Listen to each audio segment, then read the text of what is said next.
My name is Thor Pedersen, and my CISSP, CISM, and PMP courses here on Udemy are both the best-selling and highest-rated. And every year, I help thousands of students pass their exams. Now, let me help you. I would love to connect with you on social media. You can send me a connection request on LinkedIn. Go to linkedin.thorteaches.com.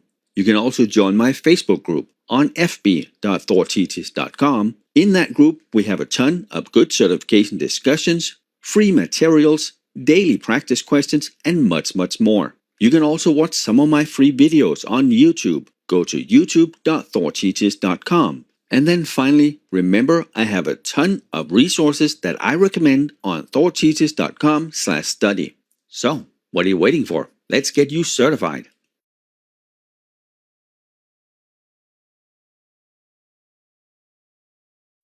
In this lecture, I really want to do two things. First off, remind you to download your free study guide that you get along with this course. I've made them from my lecture slides and, well, you paid for them already, so you might as well get them. You can use them for your own notes, or you can just use them as you follow along with my lectures. You can download them over here on the right in the Resources tab. Just click here, and then on the study guides you want to download.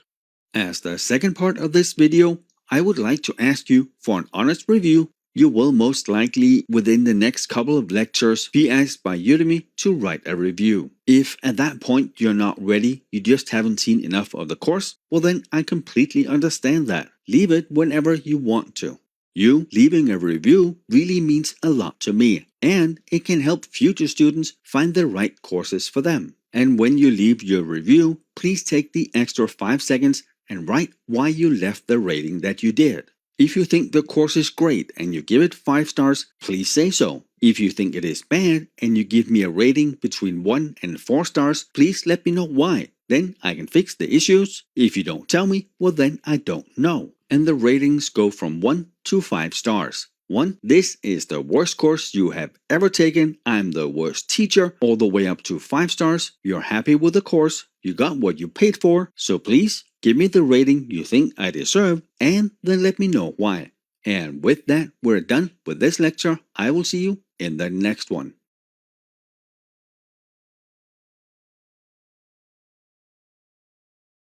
In this lecture, I'm going to give you a couple of tips and tricks to get the most possible out of my courses. First off, we have the little elephant. The little elephant indicates that this topic is important. And you may say, Thor, aren't all topics important? And yes, they are. But this one is important. So when you see that little elephant, pay extra attention. Next up, we have comma, ... That just means that this list is just some of the example. It is not a complete list. And then finally, when I put something in bold, that means this is a keyword.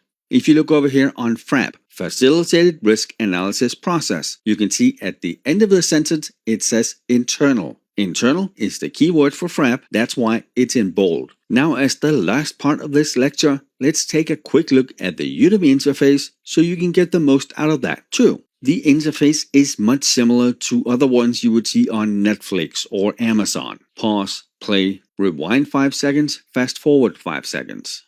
An important one here is the speed up or slow down the lecture speed. I'm going to speak this speed for the rest of the lectures, so if you think I speak too fast or I speak too slow, speed them up or slow them down so it matches your preference. Then we have subtitles. They're professionally done in English. There are other languages that are auto-generated by Udemy, so I can't promise how precise they are, but at least they are there. You can also read the transcript from the lecture. It shows up here. You can jump to whatever section you want or just read along. When you don't want to watch it anymore, close it here. Up here, you can get the navigation panel back. You can choose the resolution of the videos. On desktops, it's automatically set to 1080p, but if Udemy detects your connection is slow, it will lower it. You can, however, if you want, manually change that. Over on the right, you can jump to the next lecture or whatever lecture you want. And then finally, down here at the bottom, you can put your own notes. There's a question and answer section. You have my educational announcements where I talk about updates to the exam or other things that are relevant. And then finally, when you're completely done with the course, You can get your certificate of completion by clicking up here. And with that, we're done with this lecture. I will see you in the next one.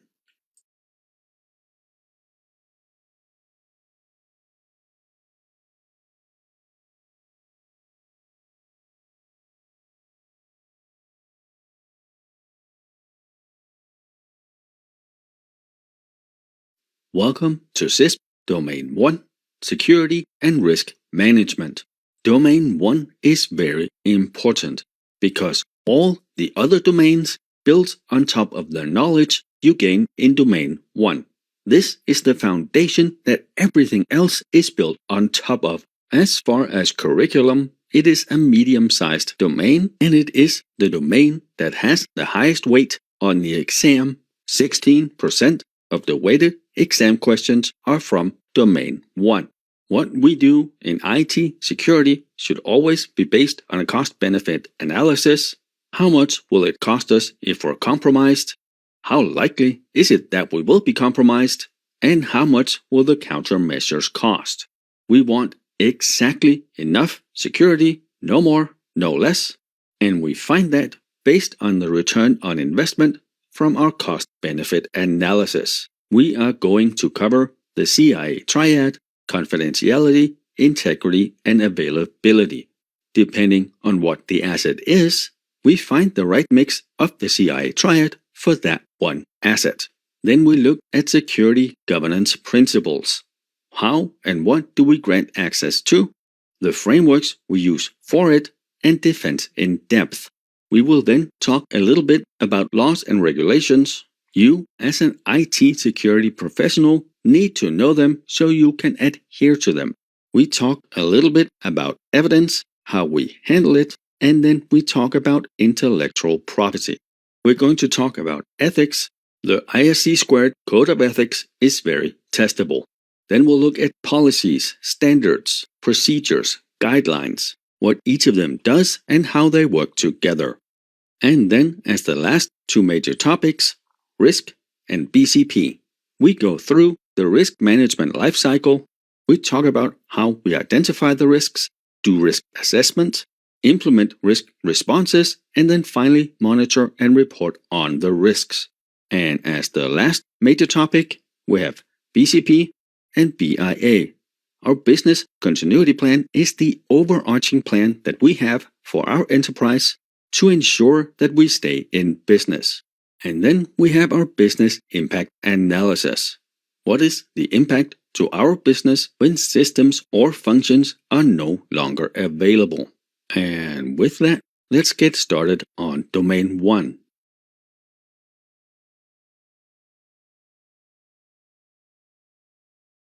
Let's start out by taking a look at the CIA triad. And I will call it the CIA triad throughout this course. If you're taking other courses, you may see it as the AIC triad, but I will trust in your ability to know when I'm talking about the CIA triad or the Central Intelligence Agency. The one time that I will talk about the CIA, and it is the agency, I will let you know. The CIA triad consists of three things. As you can see over here on the right, it's confidentiality, integrity, and availability. And confidentiality is what most people think IT security is, but it is much, much more. Confidentiality is us keeping our secret secret, and we ensure that only people who are authorized to access the data can access it. And then we have integrity. How do we make sure that our data is not modified without our knowing? And the confidentiality and the integrity are closely tied together. And as the third leg of the triad, we have availability. This is where we make sure that the authorized people who needs to access the data can access it when they need it. And how I just said that this is the foundation, well, the CIA triad is the foundation of the foundation, or we can use it as the foundation anchors. This is what everything ties back to. And how much of each of these we need depends on what we're protecting and our business. If it's our web server, then availability and integrity are probably most important. If it is a payment platform on our website, well, then confidentiality and integrity might be more important. So depending on what we're protecting, we need the right mix for that data. Let's take a deeper look at each of these three starting with confidentiality. And you have probably seen many of the same movies that I have, where data is compromised and it's by some super hacker, where in most cases that's not what happens in the real world.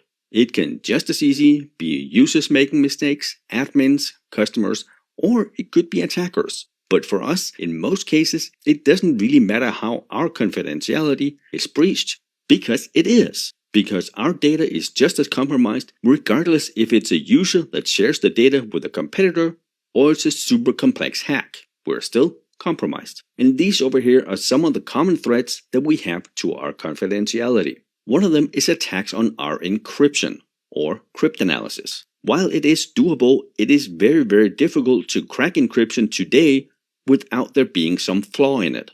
Because the encryption is so strong, unless they can find a side channel, it is very difficult to crack encryption.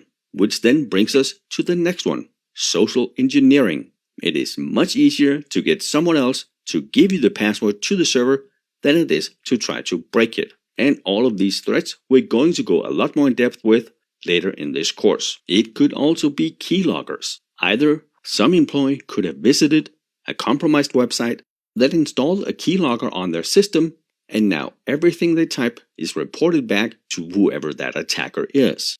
It could also be the Internet of Things. It is awesome to have so many things connected to the network so you can control them from anywhere, but it is also a huge security risk. Many of them are on the regular network where they should not be, and most of them are never patched and never updated. So an attacker might be able to hack into a smart TV in the conference room and from that launch an attack on the network. So to protect against all these bad things, let's look at what we do with the three different types of data. We have data at rest, that's data sitting on a disk somewhere, not being used. We have data in motion, that's data traversing the network.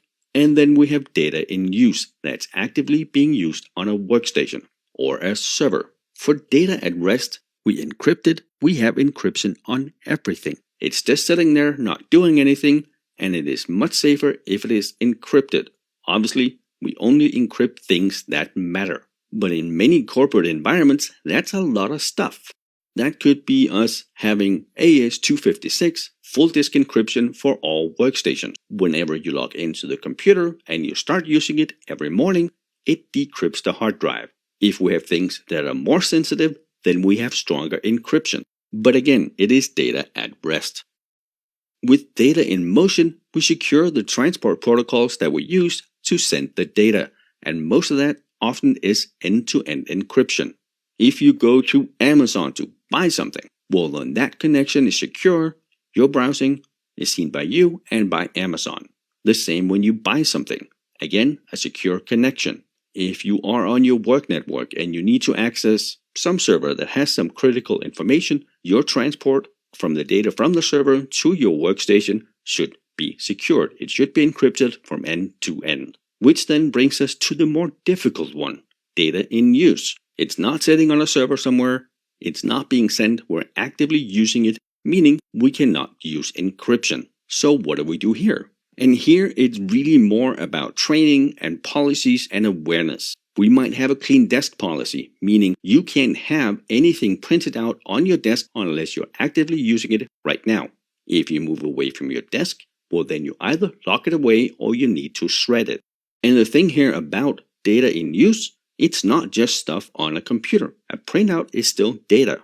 If you have 500 account numbers or social security numbers and that gets stolen, that's bad. So we can have the clean desk policies. We can have policies on shoulder surfing. No one is allowed to stand behind any employee's workstation while they're working. We can have view angle protectors. It's a little film you put over your screen, and anyone not sitting right in front of the monitor can't see what's on the screen. Or the PC locks, where if you're not doing anything actively for a minute or whatever amount of time, then the PC will lock on its own. Have rules about when you leave your workstation, you have to lock your computer. I worked at a bank at some point, and that was one of the rituals there. We were the IT department. And if you forgot to lock your workstation, the other employees would go over and send an email to the entire team saying, "Hey, I'm buying pizza for everybody." And as the new guy, I did that a few times. because I came from working at a hospital where I was the only guy in the data center. If I left my computer there for 5 hours, there would not be anyone else in there. But it is an excellent policy to have, and this was a good way to enforce it. Because after buying pizza for the third or fourth time, I got pretty good at it. I remembered to lock my computer when I left it. And then, of course, we need to make sure that our employees or whoever accesses our data uses strong passwords, multi-factor authentication wherever possible. We use masking and access control to ensure that only the people who are supposed to be in a certain place or on a certain application have access to it. And then we can enforce either need to know or least privilege. And we will cover these more in depth later. Need to know, you have access to more than you need, but you can only access what you need to know. This is used in role-based access control, where a network administrator, he or she gets access to all the routers and switches on the network, but they're only allowed to work on the ones where they have actual business. Or you can think of it as a doctor. They have access to all the patient files in the entire hospital. They can't just go looking around on patient records just to see what's going on. They have to be actively treating that patient. And then finally, least privilege. It is what it sounds like. We give the employees the least amount of privilege they need to do their job. If anything outside of that happens, if they need more access, then we need to grant it. And this is used in mandatory access control. Which then brings us to integrity. And integrity and confidentiality are closely tied together. If one is not effective, the other one is not going to be either. If we're keeping our data completely secure in confidentiality, but someone can change it, well then it's not viable data anymore. It's not usable. The other way around, if we have great integrity, but the confidentiality is breached, well then the integrity might not matter either. The threats against integrity are very similar to the ones we had against confidentiality. Here, of course, since it's integrity, they're changing our data. And that could happen through code injections or attacks on our cryptography. And some of the things that we would use to prevent this are also similar to our confidentiality. We can use cryptography. We could use checksums or message digests or hashes. That could be an MD5 hash, SHA-1 or 2 hash. It's basically an alphanumeric string where if you have a 100-page book, you get this output. That is the hash for that document. Now, if you change just one comma in that entire 100 pages, that entire hash is going to change. The same thing we do here. We have hashes on our data. You might also have seen it when you download things. This is the download file, and this is the hash that it should have. You can then hash the download, see if it matches what they have, and if it does, then assume that the data has not been altered. We could also use digital signatures, which can, if implemented right, can provide non-repudiation and access control. And you will see this trend throughout the course. Many of the countermeasures that we implement will be countermeasures that help with multiple things. And it does make sense. I mean, if we have strong access control on a database, well then they can't come in and steal the data. They also can't alter the data. The biggest attack that I know of where it was an attack on the integrity was the Stuxworm. And I will go more in detail on that later.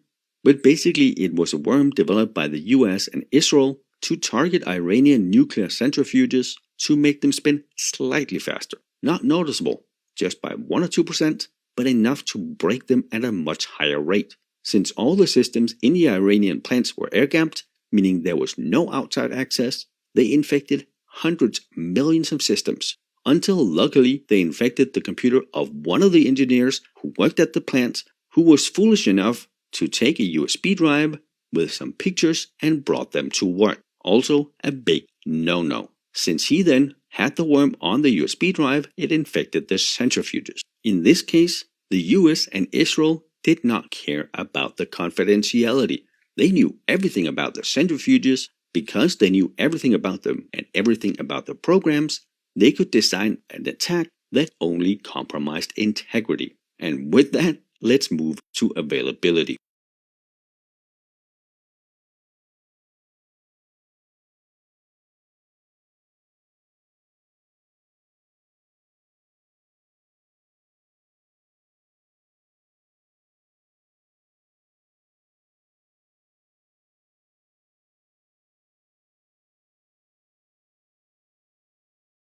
Availability is pretty simple. We want the people and the systems who are authorized to access the data to be able to access it when they need it. Pretty simple, right? If I can't access something that I need for my work, well then I can't work. If our e-commerce website is down, well then we don't have any sales. If we look at the attacks here, it again depends on what their purpose is. Why are they attacking us? What are they trying to gain from this? In the malicious attacks, that could be a DDoS attack. They're trying to drown the connections out with so many connections that either the system crashes or we just can't handle regular transactions. It could be a physical attack. They could drive through a wall to our data center or something else where they compromise the physical systems that we have or hack into them. Or it could just be a disgruntled staff member. If they got passed over for promotion for the third time and now they're angry, they might choose to shut a critical system down. Availability, gone. And just like the confidentiality, it doesn't have to be malicious. It could just be someone doing something that either they're not supposed to do or they don't know they're supposed to do. Regardless, if the web server is down, it is down. It could also be application errors. If an application is written poorly, well then it crashes. Again, system down. And then hardware. A server can crash. It can just have a disk that dies. The air conditioning can die. Power can be out. Internet can be down. Can cause our data not to be available. And as with anything else, we have the appropriate amount of countermeasures. I'm going throughout this course to be using the example of $10,000. I have $10,000 on my table, or I have data that's worth $10,000. How much should I use to protect that? Well, it doesn't make sense to spend $100,000. The same with the availability. If you go down and you ask senior management,